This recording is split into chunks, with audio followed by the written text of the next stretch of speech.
bem-vinda. Programa Olhares no Ar, 18 de abril, semana começando, e é muito bom ter a sua companhia. Um dos principais assuntos dessa segunda-feira é o momento histórico que estamos vivendo no Brasil. Ontem as atenções foram voltadas para a votação do processo de impeachment no Congresso Nacional. Vamos repercutir isso com uma entrevista com um cientista político que estará aqui no estúdio tirando nossas dúvidas, principalmente agora, gente, o que vai acontecer daqui para frente. Nós vamos tirar as dúvidas a respeito. No programa de hoje vamos saber mais sobre como funciona a cura pelos cristais, que podem ser usados dentro de casa ou também junto ao corpo. Hoje tem a participação do Coronel Moretson, que vai falar sobre o Dia do Exército, comemorado amanhã. Vai falar também os benefícios de seguir uma carreira militar no Brasil. Outro assunto é a iridologia. Uma das crenças dessa técnica é que nossos olhos são as janelas do corpo. Trata-se de uma forma de diagnóstico realizada através da observação da íris. É esse nosso assunto agora com o Milton Friedrich, que é naturopata. Seja muito bem-vindo. Tudo bom? Falando da íris, a íris é uma das partes mais complexas do nosso organismo. Sim, com certeza, porque a íris, ela nos demonstra toda a fragilidade, a constituição física, através do sistema nervoso autônomo, né? Então, a íris, em cada sinal, em cada sistema, ela nos demonstra como está a saúde de cada organismo. Algumas pessoas afirmam, Milton, que a íris é como se fosse uma continuidade do nosso cérebro. É isso mesmo, né? Seria isso, Nós temos a tendência de desconstituir isso, né? Mas a nossa área cerebral, ela grava toda a informação, né? Quando o nosso organismo ela não está em equilíbrio, o nosso sistema nervoso central, ele grava na nossa íris todas as disfunções orgânicas, metabólicas, fisiológicas, emocionais, traumas, medos, inseguranças, tudo isso então fica registrado nesta fibra, porque na realidade essa fibra é constituída pelo mesmo tecido do nosso cérebro no nascimento. Na Constituição. E por isso essa afirmação de que é a janela do nosso corpo, porque está tudo aqui impresso. Tá tudo impresso na nossa íris. Você trouxe alguns exemplos. Deixa eu mostrar primeiro o equipamento. É uma foto... Isso. Este aqui é uma máquina com iridofósforo. Deixa eu mostrar aqui para o Mu. Isso. Aqui que é feita a fotografia. Exame, a captação. A captação. Isso. É uma máquina comum, mas tem uma lente poderosa. Exatamente. Então a gente consegue ampliar ela, né? E após isso a gente passa então para um programa chamado Iris Make. Né? E esse programinha então a gente consegue ampliar essa foto e avaliar cada fibra dentro da íris. Tem específico íris direita, íris esquerda? Sim, toda nossa íris, a íris direita representa o nosso lado direito. E a íris esquerda representa o lado esquerdo. Então, por exemplo, a parte cardíaca, a gente consegue avaliar melhor na íris esquerda, porque o coração está do lado esquerdo. Então a análise é feita das duas íris, da foto dos dois olhos, exatamente, no caso. Isso. Tá, e aqui esta ela aqui é ampliada. Esta íris é uma ampliada, né? Então, coloquei para nós identificarmos. Esta íris é uma constituição forte. Então, dentro da iridologia, a gente consegue detectar disfunções da seguinte forma. Se a constituição da pessoa ela é forte, ela é frágil, né? Ou ela é intermediária, como é a personalidade da pessoa. Então, aqui há uma íris forte, uma íris compacta, né? Então, toda pessoa que tem uma íris como essa é uma pessoa mais rígida, mais controladora, observadora. E também tem essa íris que está mostrando telão, né? Ali tem uma íris mais frágil, né? Que é uma íris com criptas, com lacunas, né? Por aí então, já se vê então a personalidade de cada um. Agora, deixa eu te perguntar, Milton, eu estou observando aqui, como leiga, né? Você vai explicar pra gente. Essas tem marquinhas aqui, uma espécie de manchinhas. Isso, se chama psoras. São psoras. Essas psoras, elas são normalmente o momento onde tem mais toxicidade. É um órgão mais frágil. Quando tem representado, né, por exemplo, aqui na parte renal, né, na parte respiratória, que pega um pouco, a parte mama, né, peito, oral. Então, tem uma tendência, a toxicidade, a fermentação do organismo está mais concentrada nessa área. É um poço, digamos assim, de toxinas, de venenos. Então, assim, o diagnóstico não é de uma doença especificamente, de um problema específico, é uma pista, vamos dizer assim. São tendências, né? Nós nascemos geneticamente, a gente consegue verificar também a tendência, se nós puxamos mais para o lado materno ou para o lado paterno, né? A genética. Claro que nós não somos refém dela, mas a partir dali a gente consegue já prevenir todas as doenças doenças, as gazelas que nós viemos para este mundo, né? Então, é um bom aliado na questão de prevenção. Com certeza. Então, em que momento da vida, tem algum momento mais específico para fazer, a partir de que idade? Pois é, a íris ela é composta, ela é formada aos 7 anos, né? Mas isso não quer dizer que a gente não possa ver nos bebês, porque nos bebês a gente já consegue também verificar qual é a tendência dela. Não vai estar constituída, não vai estar formada, porque até os 7 anos eu posso formar a personalidade dela, a maneira como ela vai agir. Então, a partir dos 7 anos ela está formada e podemos fazer um diagnóstico completo. O registro está pronto? O registro está pronto. A partir dos 7 anos. E o diagnóstico completo é esse aqui? A gente esse pode é o mapa da iridologia. É o mapa da iridologia, que é formado a cada trabalho. O que tem nesse mapa, principalmente, o que a gente pode destacar aqui? Na realidade, aqui está a representação de cada órgão, né? Então, a gente pega este mapa e coloca em cima da íris e, a partir daí, a gente vai verificar, né, cada ponto, cada situação que está na nossa íris. Tá. Esse mapa sobrepõe a foto? Exatamente. E aí, por exemplo, o que a gente mostra aqui? Aqui tem a parte hepática, né, fígado, a questão intestinal, sistema nervoso autônomo, a questão da pele, né, a questão da área cerebral, né, questão de depressão, ansiedade, irritabilidade, né, parte renal. Então, são todas a pâncreas, né, questão de diabetes. Características do cérebro também aparecem, como se a pessoa tem mais habilidade para alguma área específica? Com certeza. Como, por exemplo, qual? Por exemplo, assim, a constituição essa forte, que você né? trouxe. Essa daqui tem uma tendência sempre ser mais para as partes advogado, né, questões mais práticas, né? Tá. E a íris com a constituição com mais criptas, né? Que essa íris que está mostrando aí agora no telão, né? Essa daí, ó. Essa aí tem bastante criptas, né? Lacunas. São as criptas, Milton? São fragilidades. Isso. São uma constituição frágil, uma pessoa delicada, uma pessoa com fragilidades orgânicas. Essa daqui é uma pessoa mais forte, mas não quer dizer que uma viva menos que a outra. Sim, né? Então, sim. as duas, ela tem uma constituição, uma tem constituição frágil, a outra uma constituição mais forte. Conhecendo melhor as características, a gente pode trabalhar melhor com a gente mesmo e como evolução. É um autoconhecimento. A maneira que a gente conhece a iridologia, a gente conhece as nossas fragilidades, os nossos potenciais, né? Então a gente vai direcionando, né? Como uma criança entrar na escola, mas eu não sei o que eu vou ser. Pela iridologia a gente já consegue detectar algumas direções, colocar ela em algumas áreas mais específicas. Milton, mais uma vez, muito obrigada pela sua presença no Olhares. Aliás, o título do programa tem super a ver, Olhares. Estamos falando de olhos e as fotos são lindíssimas, né? Obrigado. O olho por si só já é bonito, ampliado fica mais lindo. Eu agradeço a presença aqui, agradeço a oportunidade novamente, agradeço a Santa Catarina por ter me acolhido nesse lugar, agradeço o espaço Florescer em Itajaí, que está sendo muito bom. Tá ok, muito obrigada, até a próxima. Eu que agradeço. Agora nós vamos conversar, gente, sobre o nosso momento político atual, momento histórico. Nós convidamos o mestre em Sociologia Política, Sidney Santos, já está aqui. Seja bem-vindo ao Olhares, tudo bem? Tudo bem. Um prazer tê-lo aqui. Sidney, vamos falar um pouco do momento... O microfone, por favor. Vamos falar um pouco do momento de ontem. A observação é que o Brasil prestou muita atenção nesse momento político. Antes a gente escutava, eu não quero saber de política, não estou interessado. Ontem serviu para mostrar que as pessoas estão mais interessadas, sim, com os rumos da política no Brasil. Sim, sem dúvida. À medida que você tem a sociedade se mobilizando de forma organizada para buscar seus direitos especificamente e ficando indignado com a corrupção que está ocorrendo, com certeza cria-se maior conscientização política. Agora vamos para o lado e agora, aquela grande pergunta, né? E agora? Para muitas pessoas, hoje a gente escutou assim, não, mas então a presidente já está fora? Não, ainda tem um longo caminho. Qual o próximo passo agora, depois de ter passado a votação no Congresso Nacional?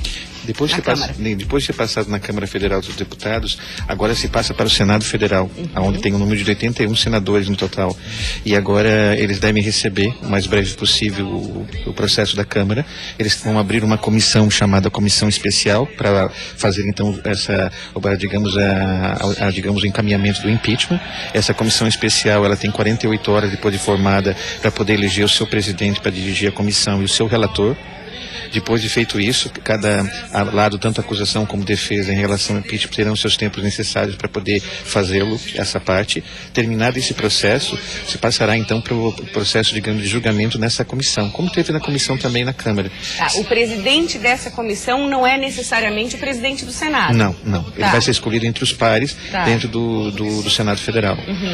À medida que se formou essa comissão, já se tem o presidente dessa comissão especial do Senado e se tem também um relator, já se teve o tempo hábil, digamos, regimental para a defesa, no caso da presidenta, e também pela questão do impeachment, se passa então ao julgamento nessa comissão, aprovando então o relatório que veio da Câmara. Se for aprovado esse relatório, ele vai passar para o plenário do Senado Federal.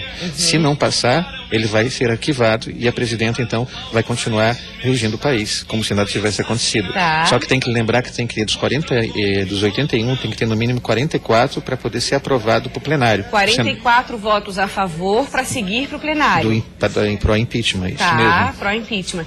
Você estava comentando que em determinado momento desse processo, caso passe para o plenário, a presidente é afastada do cargo. Como é que funciona isso? Sim, justamente. Vamos imaginar que vamos dizer, essa comissão especial do Senado Federal aprove. Uma vez aprovado, chegando no plenário, o presidente então do Senado, Renan Calheiros, ele vai convocar, no caso, o presidente do Supremo Tribunal Federal atual, do nosso STF, a Suprema Corte Constitucional, e ele vai dirigir digamos, o pleno, no caso o plenário, no caso, digamos, do Senado Federal. E aí todos os 81 senadores, imagino que houver mínimo, digamos, de falta ou abstinências, esses 81, no mínimo, tem que haver 54 para então, definitivamente, poder haver, digamos, a presidenta, digamos, deixar de ser presidenta. E aí, claro, ela vai receber suas sanções devidas, mas tem que lembrar o seguinte, né? Um pequeno detalhe. Nesse período, uma vez que estamos no plenário, cada um vai ter 15 dias, acusação e defesa, para poder fazer esse procedimento. Depois, passado esse processo todo, havendo a questão do julgamento especificamente, suponhamos que no julgamento o presidente do Supremo, digamos, pede para cada senador nominalmente dizer sim ou não ao impeachment. Uma vez que consiga os 54, ela vai ser instituída. Uma vez que não consiga, é arquivado.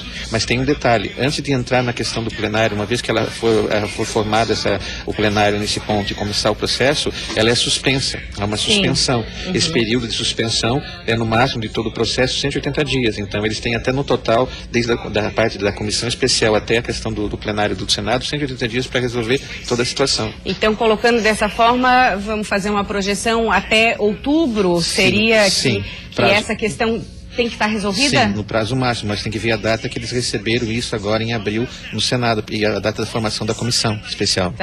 Até outubro, pode ser que aconteça antes. Sim, possivelmente deve acontecer, porque a questão do processo anterior com o Fernando Collor de Mello, o ex-presidente, foi bem mais resumido. Agora, Sidney, eu quero a sua opinião, que uma coisa que ficou bastante em evidência ontem foi o comportamento dos deputados em plenário, muitas críticas, aquela coisa de oferecer o voto para o filho, para a filha, para a família, muito grito no microfone. Claro, a gente sabe que é um momento histórico, a gente sabe que é um momento de tensão, mas como é que você avalia essa questão que foi bastante criticada por quem assistiu? Sem dúvida.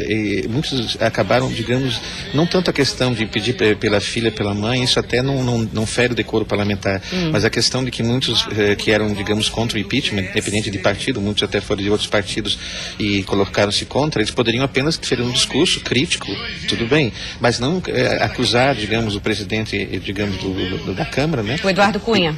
Isso, acusá-lo, digamos, de palavras que nem vale a pena citar de baixo calão, porque se ele tem mais tarde, a Câmara decidir destituí-lo, ou ele entrar no processo, digamos, de sua cassação, que tem que decidir é a Câmara Federal, não, digamos, um ou outro deputado fazendo acusações. Isso quebra o decoro nesse sentido, e é passível de processo para cada um, entendeu? Disciplinar para cada um dos que disseram palavras de baixo calão. Você acredita que eles acabaram misturando as estações ali, os assuntos? Sim, misturaram, que poderiam fazer uma crítica de forma sutil, dizendo que de repente era indevido a questão, que não foi verificado questões procedimentais, podiam colocar qualquer questão, ou podiam até dizer com uma expressão que virou senso comum, é o golpe. Eles teriam o direito, mas nunca ferir a pessoa, digamos, do cidadão e mesmo a pessoa que é o próprio presidente da Câmara Federal. Rapidamente, antes de encerrar, como é que fica a participação do Temer? Ele pode também deixar o governo, o nosso vice-presidente? Na atual situação, como ele já está fazendo um governo de coalizão, o que a maior parte dos especialistas na área da política colocam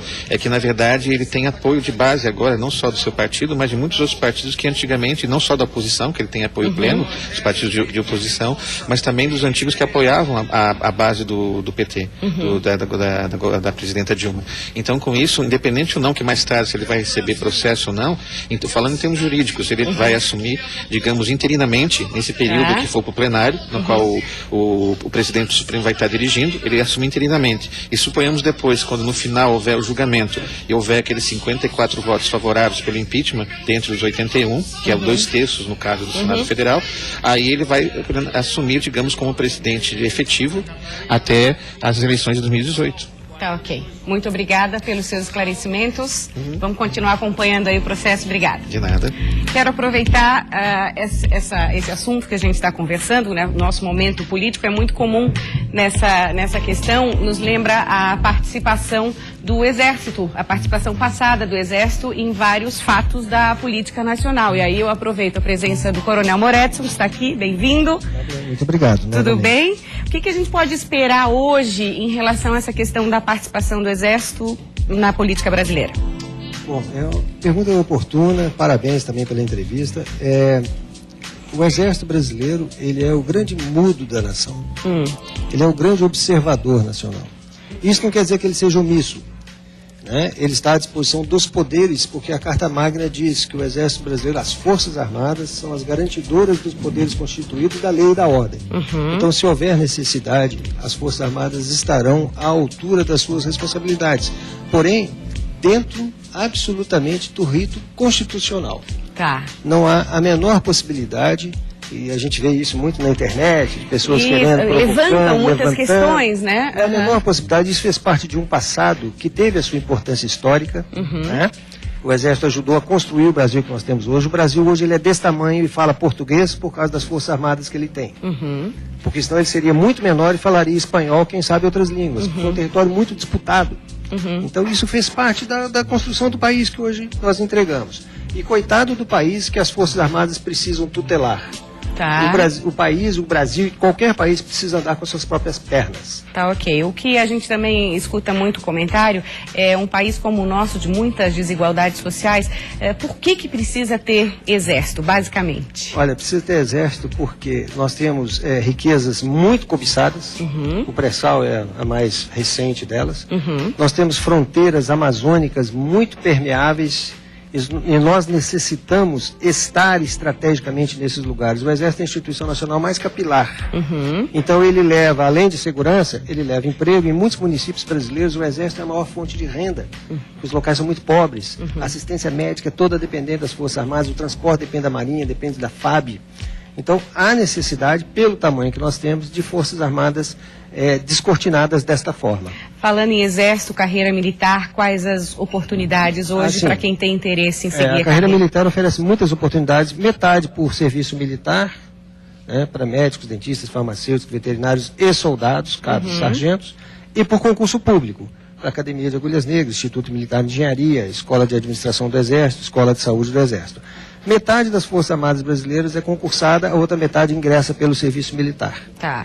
Este assunto que nós trouxemos aqui no Olhares é também em comemoração ao Dia do Exército, que é comemorado amanhã em todo o Brasil. Por que o dia 19 de abril, Moretson? Porque é o dia da vitória das forças luso-brasileiras contra o invasor holandês em 19 de abril de 1642, que marcou então a primeira união de raças, de credos, de povos, de índios, de pretos, de mamelucos, de escravos e de portugueses contra o invasor holandês. Isso marca o nascimento do Exército como instituição. Bacana. Então já posso lhe dar os parabéns antecipados. Muito obrigado a todos os militares. Tá bom, obrigada. Até sexta-feira. Muito obrigado, até sexta. Agora é o momento de eu dar um recado super bacana para você que acompanha o programa Olhares. Deixa eu dizer para você que o Brasil atravessa um momento histórico. A partir de hoje, o varejo nacional nunca mais será o mesmo. A Ricardo Eletro, uma das maiores redes de eletrodomésticos, se uniu a outras 4 grandes varejistas do país. Olhem só que legal. Juntas, agora em uma só marca, com maior poder de negociação com a indústria para fazer tudo pelo preço. É a Salfer que há 58 anos conta com a confiança de seu consumidor, com foco total no cliente e facilitando suas compras através do Carnê Salfer. Está junto com a Ricardo Eletro neste movimento de união. Já viu que legal? Salfer e Ricardo Eletro, união pelo consumidor, união para fazer tudo pelo preço. Com a união das marcas, são mais de 20 mil funcionários com foco total para fazer tudo pelo preço. É o bom atendimento que você já conhece, agora em todo o Brasil, é só aproveitar.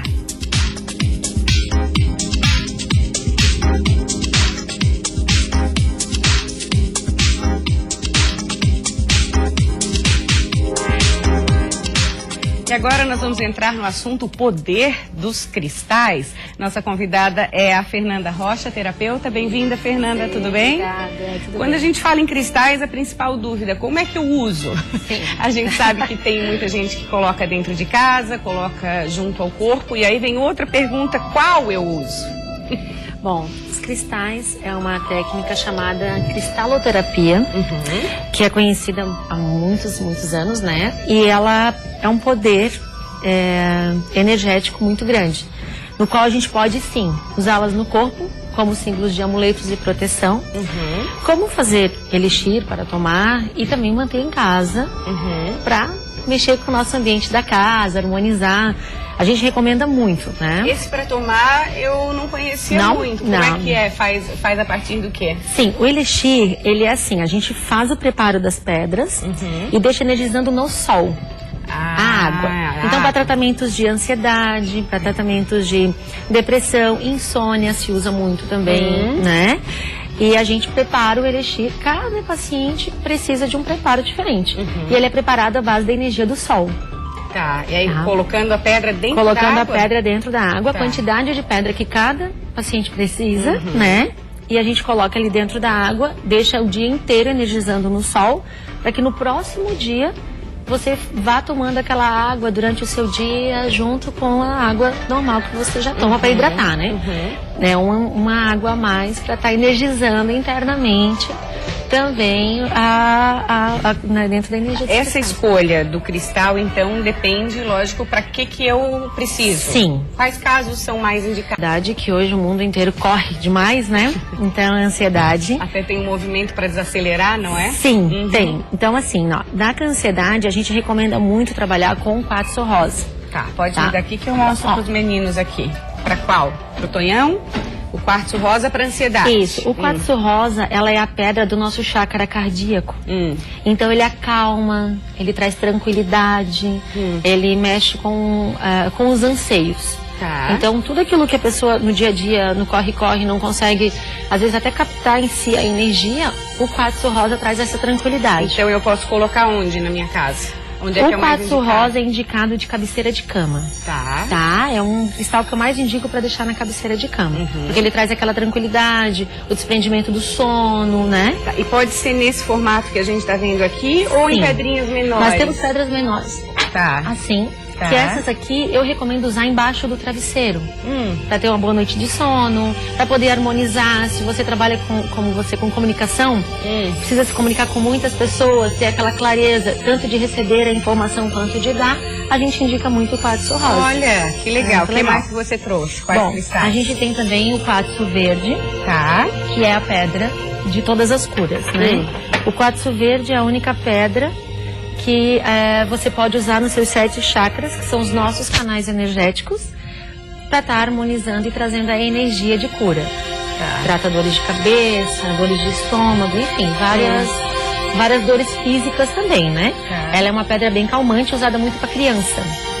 Quando o bebezinho nasce, a gente coloca no berço uma pedrinha de quartzo verde. Né, para trazer a saúde, para trazer para ele a tranquilidade, de bom sono, né? Esse é bem poderoso, então. Esse é bem poderoso. O que mais? Outra super poderosa é a ametista. Ai, é linda, né?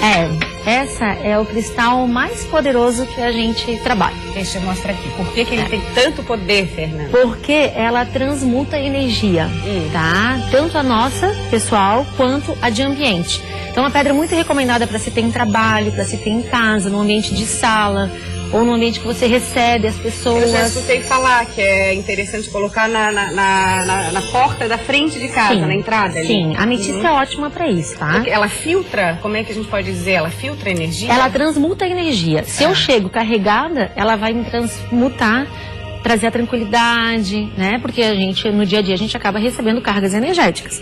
E a ametista, como a gente usa ela tanto para o chakra frontal como coronário, ela traz a ligação de novo com o divino e deixa a gente na tranquilidade. A gente pode dizer que é uma espécie de um filtro, assim? Sim, ela é um filtro. Tá. Ela é um filtro. Ela é um filtro e ela não fica armazenada nela a energia negativa, ela transmuta. Ela recebe e transmuta a energia, entendeu? É, porque senão vai ficar tudo aqui. Não fica. Ela libera. Ela libera o positivo, isso mesmo. E essa ali é a outra, que tem uma cor linda também. Esse é o citrino. Lindo. Esse citrino é um citrino drusa, que a gente usa também para energizar outras pedras, né? O citrino é uma pedra do plexo solar. Então, ele é uma pedra também de ancoramento de energia. Então, a gente fica mais seguro, né? É uma pedra que a gente trata os medos, síndrome do pânico, todo tipo de medo, né? Ela é uma pedra também que as pessoas que têm fobias, a gente trata com o citrino. É uma pedra de ancorar. Quando é recomendada para colocar em casa, eu digo para harmonizar nos pés da cama, que é legal, né? Colocar numa região de cozinha, onde tu vai fazer o alimento, que também é muito bacana, porque ela vai aterrar energia. Então, é um momento tão especial quando você está cozinhando, né? Tem que estar muito harmonioso, né? Esses efeitos que você fala, valem também para acessórios que utilizam pedras? Sim, a gente vê todos. muitos colares, pingentes, sim. Sim. Todos eles, esses cristais que eu trouxe aqui, todos eles tu pode usar como pingente, tá? Pode harmonizar. E aí o efeito vai acontecendo ali. Sim, o efeito vai acontecendo ali. É porque assim, ó, o cristal, quando a gente tem um cristal pessoal, a gente tem que mentalizar o que a gente quer para ele. Então, trazer a mentalização. Eu tenho que ativar ele, porque ele é uma fonte energética poderosa. Mas eu preciso ativar. Não é simplesmente colocar no colar. Não. Como é que faz essa ativação? Assim, rapidinho antes de encerrar. Então, assim, ó, por exemplo, eu ganhei um quartzo rosa e quero harmonizar ele para tratar a minha ansiedade. Tá. Eu ganho quartzo rosa, mentalizo nele o desejo que eu tenho, para que ele me sirva, né? E aí sim, eu vou usá-lo como um pingente ou ter em casa. Essa troca. Exatamente, para poder fazer essa troca energética. Ok, quem quiser saber mais, a Fernanda ministra curso hoje, dia 20. No Espaço Florescer, em Itajaí, tá? Quem Lá quiser também a saber gente mais, trabalha. inscrições. Usa o Facebook, Florescer, Bem-Estar e Saúde. Todas as informações estão lá. Obrigada pela presença. Obrigada até a a você. próxima. Até, obrigada. Nosso cenário já está mais energizado depois da visita da Fernanda. Você continua ligada na programação da Band Santa Catarina. Vem aí Nader Kalil, repórter Band para você, cheio de notícias super bacanas, interessantes para essa semana que está começando. Obrigada pela companhia. Até amanhã.